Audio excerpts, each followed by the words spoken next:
नमस्कार साथियों, मेरा नाम जय कुमार है। दोस्तों, आज एक अनपढ़ व्यक्ति ने वो कर दिखाया जो आप सोच नहीं सकते। दोस्तों, आज आपके साथ में एक ऐसी स्टोरी शेयर करने वाला हूं जो आपको यह पता लगेगा कि एक अनपढ़ व्यक्ति भी यहां तक कुछ कर सकता है। दोस्तों, आज इस स्टोरी के माध्यम से आपको समझाने की कोशिश करता हूं कि एक अनपढ़ किसान ने अपने बेटे को डॉक्टर कैसे बनाया। दोस्तों, ये कहानी है महाराष्ट्र के एक गाँव की, जिसमें एक किसान था और उसका एक लड़का था और उसकी एक पत्नी थी। वो 3 प्राणी थे पूरे परिवार में। उसके पास थोड़ी सी खेती भी थी और उसका लड़का एक प्राइमरी स्कूल में पढ़ता था। और किसान खेती के साथ साथ एक रिटायर्ड मुंशी के यहाँ काम भी करने जाया करता था। दोस्तों, समय गुजरता गया। एक दिन क्या होता है कि उसकी पत्नी अचानक से बीमार हो जाती है और वो उस पत्नी का इलाज के लिए जब गांव में जाता है तो उसे कोई डॉक्टर नहीं मिलता, तो वो फिर शहर जाता है। और जब शहर में जाता है तो क्या देखता है कि किसी डॉक्टरों की फीस इतनी हाई है कि उसके पास इतने पैसे नहीं है कि किसी अच्छे डॉक्टर को दिखा सके। कभी वो इधर डॉक्टर के पास, कभी उस डॉक्टर के पास भागता भागता परेशान हो जाता है। तो जब ढूंढते ढूंढते उसे एक डॉक्टर मिलता है जो कम फीस में उसकी पत्नी का इलाज करता है, लेकिन उसके पास इतने पैसे ना होने के कारण उस कम पैसे वाले डॉक्टर से इलाज कराता है और गाँव वापस आ जाता है। धीरे धीरे वो दवाई चलती रहती है और एक समय बाद उसकी पत्नी खत्म हो जाती है। उसकी इलाज में उसका जो खेत था, उसके पास जो जमीन थी, वो भी बिक जाती है और वो बुरी तरह से टूट जाता है। वो हमेशा सोचता रहता है कि काश मेरे पास पैसा होता या मेरे पास कोई ऐसा या मैं कोई डॉक्टर होता तो आज अपनी पत्नी को मरने नहीं देता। दोस्तों, बस उसके मन में यही विचार रहता है कि आज की दुनिया में पैसा होना बहुत जरूरी है। उस किसान के मन में बस ये विचार आया कि मुझे अब अपने बच्चे को डॉक्टर बनाना है, ताकि कोई गरीब का बेटा या बेटी या माँ पैसे की वजह से ना मरे। उस बच्चे के स्कूल जाता है, जो प्राइमरी स्कूल में पढ़ता है, उस स्कूल जाता है। स्कूल में जाकर उसके गुरुजनों से कहता है कि सर, मुझे अपने बच्चे को डॉक्टर बनाना है। जब उसकी बातों को सुनते हैं तो टीचर्स भी हंसकर बोलते हैं, क्या आप इसके लिए पैसा खर्च कर सकते हो? क्या इसके लिए समय निकाल पाओगे? बहुत पैसा खर्च होगा, बहुत कुछ करना पड़ेगा, आप नहीं कर पाओगे। उसने कहा कि आप मुझे बताइए, चाहे कुछ भी हो जाए, मैं अपने बच्चे के लिए कुछ भी करूंगा। अध्यापक ने बात सुनी तो अध्यापक ने गैर मन होके, मतलब बेमन होके, वो पर्चे पे बहुत सारी बातें लिख दी जो एक पढ़े लिखे माँ बाप को करना चाहिए। वो सारी बातें लिख के उस हाथ में दी। हाथ में देकर कहा कि अगर आपने ये सारी बातें लिख ली अपने मन में, अगर ये सारी बातें अगर तुमने पूरी कर दी ना, तो आपको बेटे को डॉक्टर बनने से कोई नहीं रोक सकता। उस किसान के मन में बस ये आया कि अगर ये पर्चा में जो लिखा है, अगर मैं इसे पूरा करूंगा तो मेरा बेटा एक डॉक्टर बनेगा। दोस्तों, उस पर्चे में ऐसा क्या लिखा था? उसमें लिखा था कि समय का पालन करो, टाइम इज इंपॉर्टेंट, पहला शब्द। दूसरा था कि हर विषय का सर्वश्रेष्ठ ज्ञान योग्य है, यानी कि समय यानी कि विषय का ज्ञान, हर सब्जेक्ट का ज्ञान बहुत जरूरी है। अब ये नहीं लिखा था उसे कैसे पूरा करना है, क्या करना है। तीसरा लिखा था कि समाज में बढ़ रही अश्लीलता से बचाना। चौथा लिखा था कि आप हर समय, हर विषय, हर कार्य में सर्वश्रेष्ठ रूप से तैयार रहना, यानी कि हर समय आपको हर कार्य के लिए तैयार रहना होगा। ये 4 बातें ऐसी लिखी हुई पर्चे को वो उसके मुंशी के घर लेके पहुंचा और उसने कहा, साहब, मुझे इस पर्चे में क्या लिखा है और उसे कैसे पूरा करना है मुझे ये बताएं। उसने बताई, उसे समझाई कि आपको अपने बेटे को सारी चीज़ों को समय के बारे में सिखाना है, क्योंकि समय किसी का गुलाम नहीं होता। उस किसान ने अपने बेटे को बस साधारण बात में बताया, बेटा, आपको इतने समय उठना है, इतने समय खाना है, इतने समय मेरे साथ चलना है, इतने समय मेरे साथ मेहनत भी करनी है। वो सारी चीज़ें उसके अंदर डाली जो समय के साथ प्रयोग होनी चाहिए। वो किसान उस मुंशी के पास दोबारा गया। उसने कहा कि साहब, मुझे अपने बच्चे को सर्वश्रेष्ठ विषय में ज्ञान बनाना है, हर विषय में ज्ञान देना है, क्या करना चाहिए?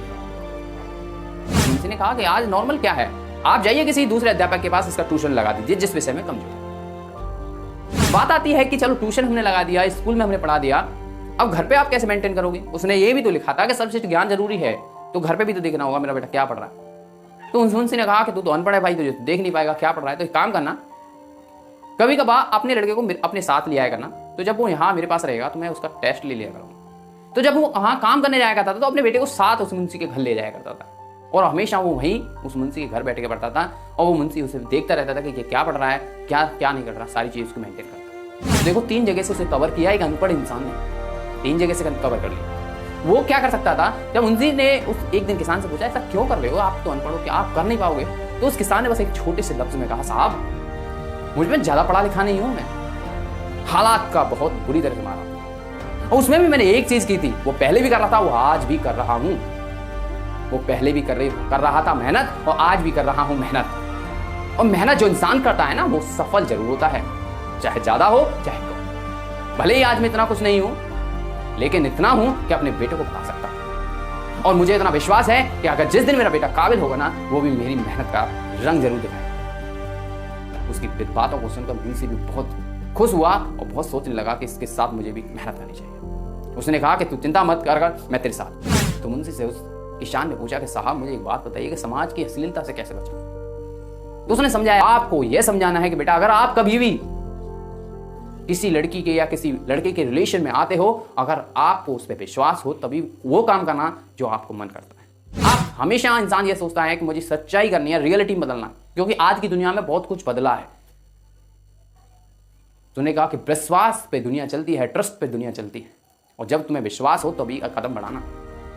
अगर तुम किसी की लड़की के साथ या किसी लड़के के साथ संबंध बनाते हो, किसी की संबंध क्या है मतलब आप लड़के के साथ क्या दोस्ती करते हो, अगर उस लड़के ने आपको धोखा दे दिया, आपको किसी ऐसे जुर्म में फंसा दिया, तो आपका पूरा जीवन खराब हो जाए।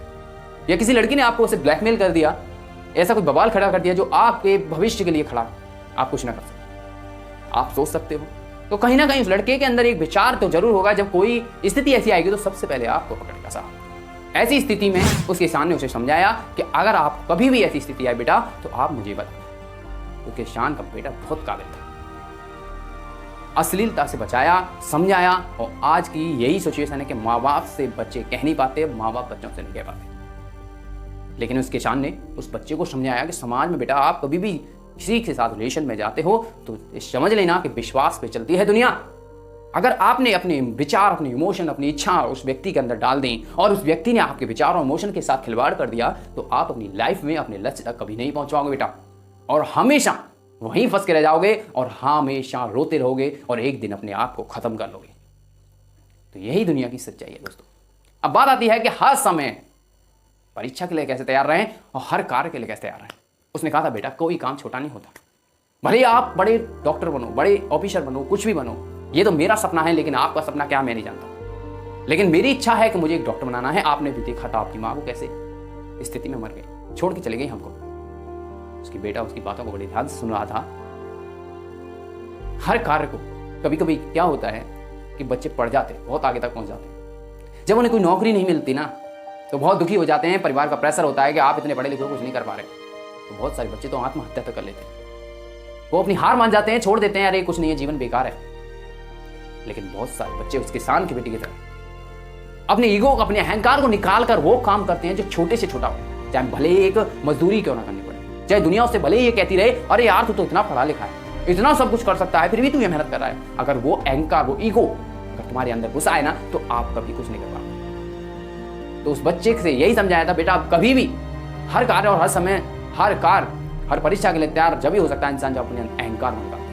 आपको अहंकार को भूलना होगा, कभी भी कोई भी काम आ जाए तो आपको करना है, चाहे किसी पद पर। ये सारी 4 बातें कि आपको समय का पालन, सर्वश्रेष्ठ विषयों का ज्ञान और अश्लीलता से बचाना और हर समय हर कार्य को करने के लिए तैयार है। ये 4 बातें ऐसी है जो इंसान नहीं करता, एक अनपढ़ व्यक्ति नहीं करता, और हमेशा वो बच्चों के साथ, अपनों के साथ खिलवाड़ता। और एक शब्द, वो मैं फिर भी कहूंगा, एक शब्द किस्मत, इस शब्द को बार बार रिप्लाई करता रहता है। किस्मत खराब थी साहब, नहीं कर पाए, समय नहीं था मेरे पास, नहीं कर सका, सब बहाने हैं। ऐसा कुछ नहीं है कि आज दुनिया में अगर इंसान चाहे तो क्या नहीं कर सकता। जब वो किसान का बेटा जब संपूर्ण रूप से सारी स्टडी के बारे में अच्छी तरह नॉलेज मिली, जितने भी गांव के बच्चे थे उसके पास ट्यूशन पढ़ने आए करते, इतना काबिल था वो बच्चा।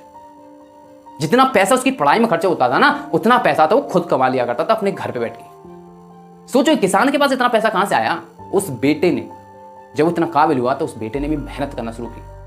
किससे? अपने दिमाग के बल से, अपनी एजुकेशन को बढ़ाने के लिए उसने स्टडी की, रिवीजन करने के लिए स्टडी की, और स्टडी में बस उसके अंदर से ये निकला कि मुझे बच्चों को पढ़ाना है ताकि मेरे पास पैसा है, क्योंकि मेरे पिताजी के पास इतना पैसा नहीं है कि पिताजी का मैं सपना पूरा कर सकूं।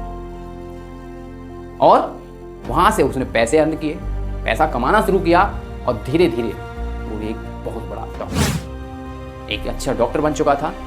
जो आज हम महाराष्ट्र के एक गांव में हॉस्पिटल है, और आज भी वो डॉक्टर बहुत ही सस्ते में इलाज करता है, बहुत सारे लोगों का फ्री में इलाज करता है। दोस्तों, एक कहानी ये समझाने का, एक कहानी का माध्यम यही था कि लोग यह सोचते रहते हैं कि अरे कुछ नहीं है जीवन, हम तो अनपढ़ हैं, गरीब हैं, हम कुछ नहीं कर सकते। मैं एक बात फिर भी कहूँगा कि हम कहीं ना कहीं मानसिक स्थिति से यही सोचते रहते हैं कि हम कुछ नहीं कर सकते, चाहो तो बहुत कुछ कर सकते हो। बस दोस्तों, बस इसी के साथ में आपको, बस दोस्तों, अगर आपको ये वीडियो अच्छा लगा तो वीडियो को लाइक सब्सक्राइब जरूर करो, कमेंट में लिख के मुझे जरूर बताएं कि आपको ये वीडियो कैसा लगा। फिर मिलता हूँ दोस्तों नेक्स्ट वीडियो में, तब तक के लिए धन्यवाद। जय हिंद, जय भारत।